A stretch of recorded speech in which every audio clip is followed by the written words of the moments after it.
Hi, I'm Jeff and this is Tropical Plants at 53 degrees north, and today I want to talk to you about these, but in particular this one.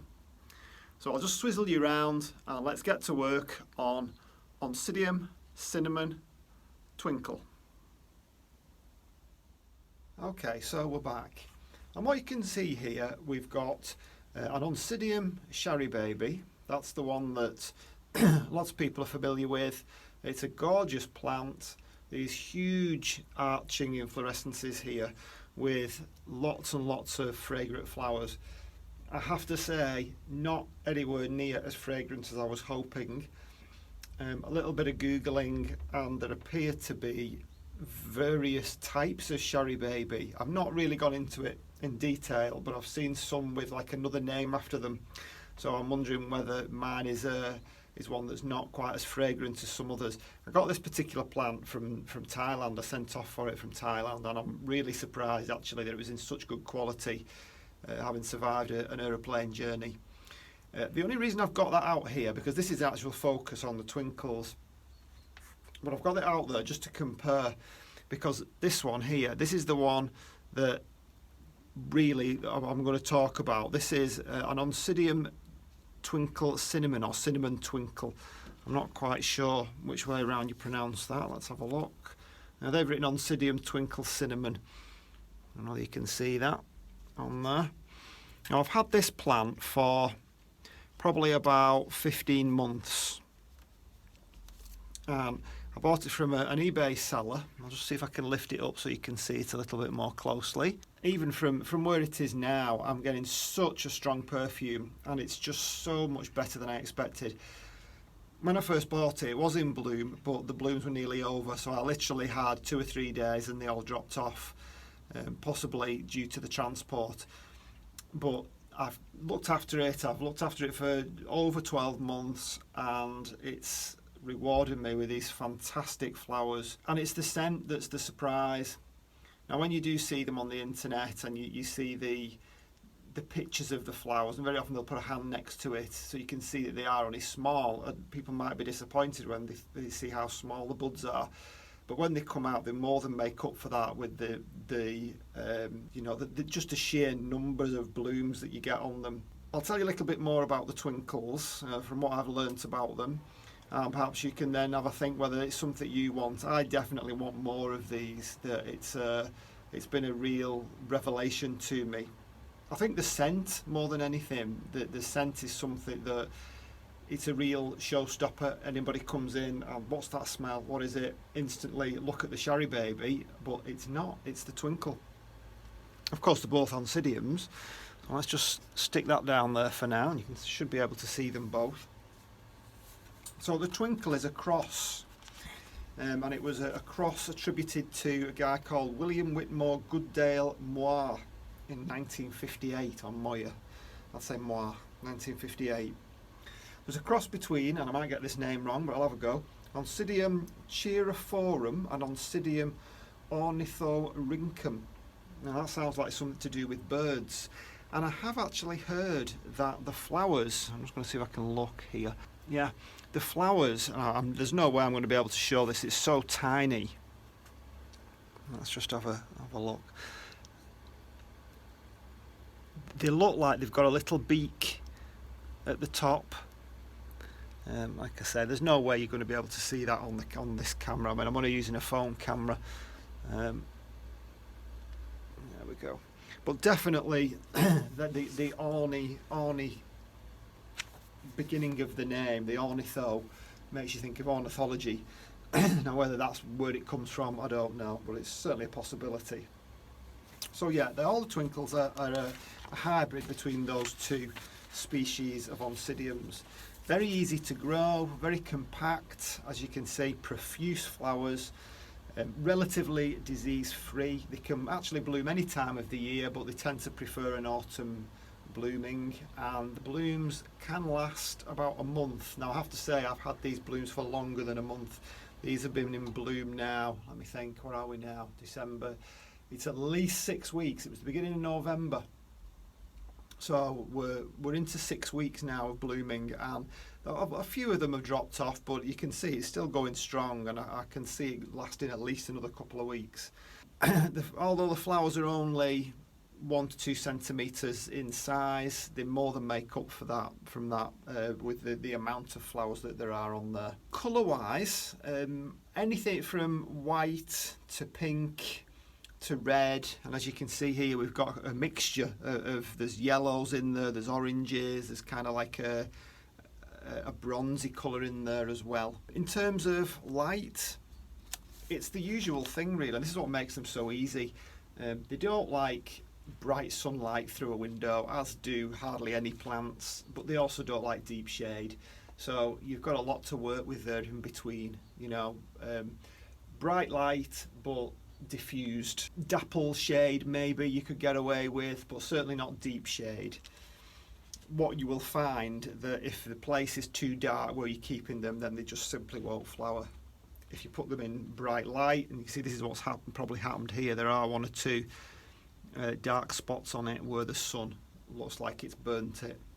I did have it in my older greenhouse where I didn't really pay much attention, because it was only a 6 by 8 foot greenhouse. I didn't really pay much attention to where it was sitting, and it looks like it did get burned there in the very hot summer we had year before last. So that's light. The temperature wise, again, because they're such a forgiving plant, summer tends not to be higher than 32, and again most orchids don't really like that. Get above 32 and you really need to take some precautions. Up to 24 is the recommended temperature, 24 degrees Celsius. I'll try and put that on screen as to what that is in Fahrenheit. That's during the day. Night time drops anything to like 15 and above. During the winter, the advice is that 14 to 15 at night. Well, it shows you, you know, it very often depends on your own microclimate. This Oncidium is kept at 11-12 degrees at night, and it's not suffering unduly, is it? As you can see, it's blooming its head off there. What they do particularly like is like a differential.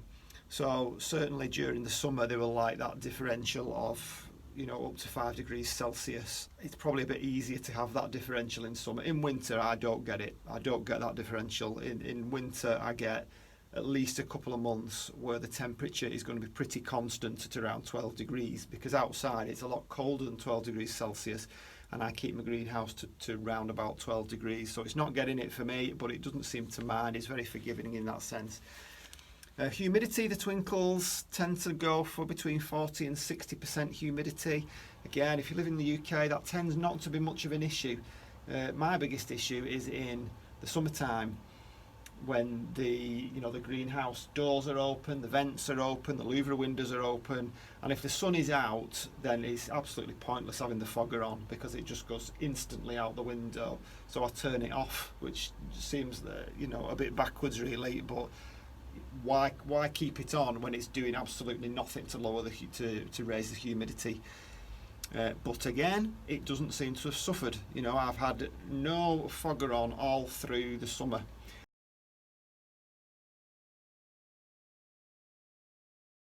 And it's both of them have flowered fine for me.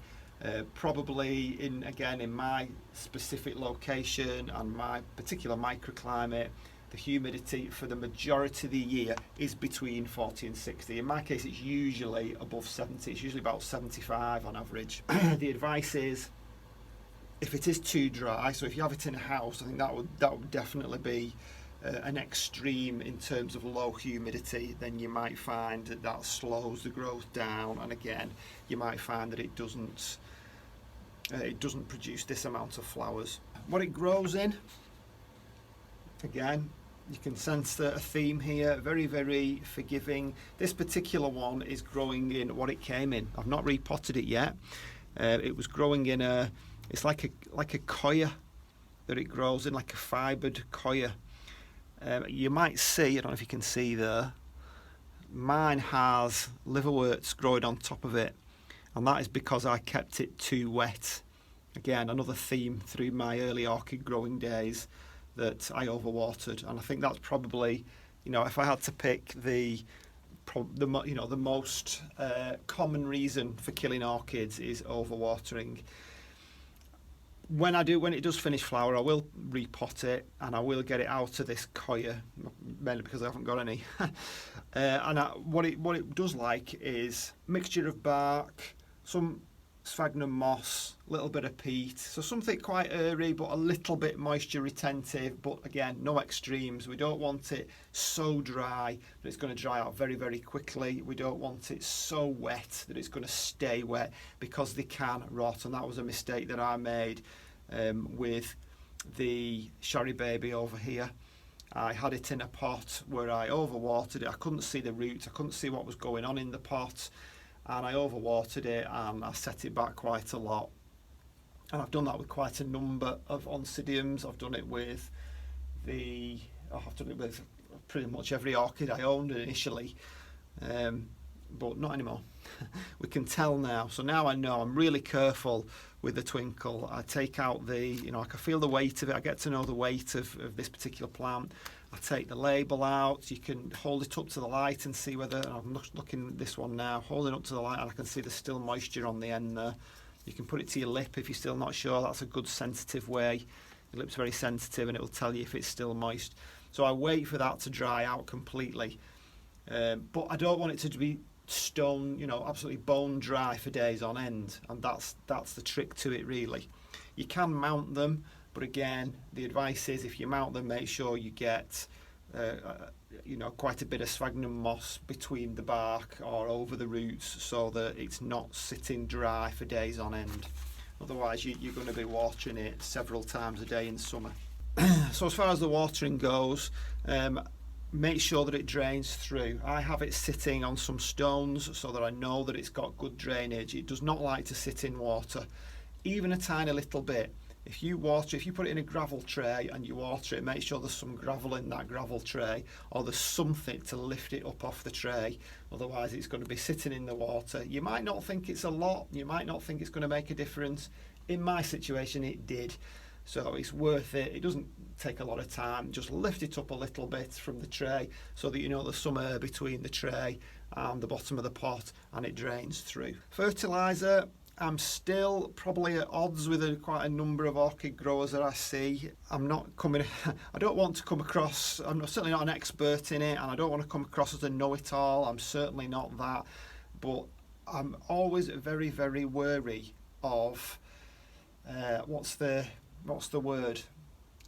It's almost like a meme, in as much as these things get passed round and nobody questions it, because if a so-called influencer says it's true, then it must be, so we all just follow on like sheep.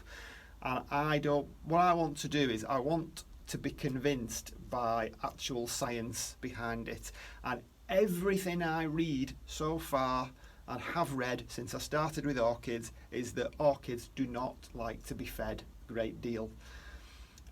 It's exactly the same with the twinkles. Everything I've read on Oncidium twinkles is feed them very, very small amounts, very infrequently, and that's what I've done with it, and so far it seems happy with that. I think we can get really obsessed, me as much as anybody, over the feed and how many parts per million and what it is that we're putting in, what elements to get in, and they really don't need that much. They're not big feeders, orchids. Yeah, so anyway, in a nutshell, if you're going to fertilise them, which you should do, fertilise them infrequently and keep it very low. The advice that I read was every third watering, in fact, and just use the usual concentration of fertiliser that it says on the packet. That's the advice. So again, I've still yet to read anything that says you've got to do so many parts per million of calcium, so many parts per million of phosphorus, so many parts per million of nitrogen, etc. I have read that they need a rest period as well.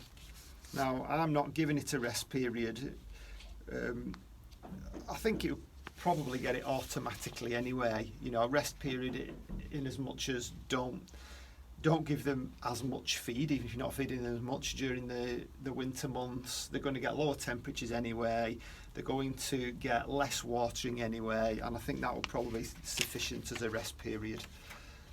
So yeah, that's it for Oncidium Twinkles. I would definitely recommend them. I think they're fantastic plants, and I definitely need to increase my media collection here. And at some point we'll talk about the Sharry Baby, but for now it's the Twinkle. The spotlight's on that. I wish you could smell it because it's just giving such an overpowering scent, and it has done now for 6 weeks. And I think it's a lovely, lovely plant, and I think you should get some too if you're into orchids. So that's it for today, and please give me a thumbs up if you enjoyed it and you found it in the least bit informative. It really helps to get the videos out there. Obviously these videos are created for free, and I earn absolutely zero cash in return, and that's not why I'm doing it, but it's nice to get some positive feedback from your efforts. So I hope you enjoyed it, and I will see you on the next one. Bye.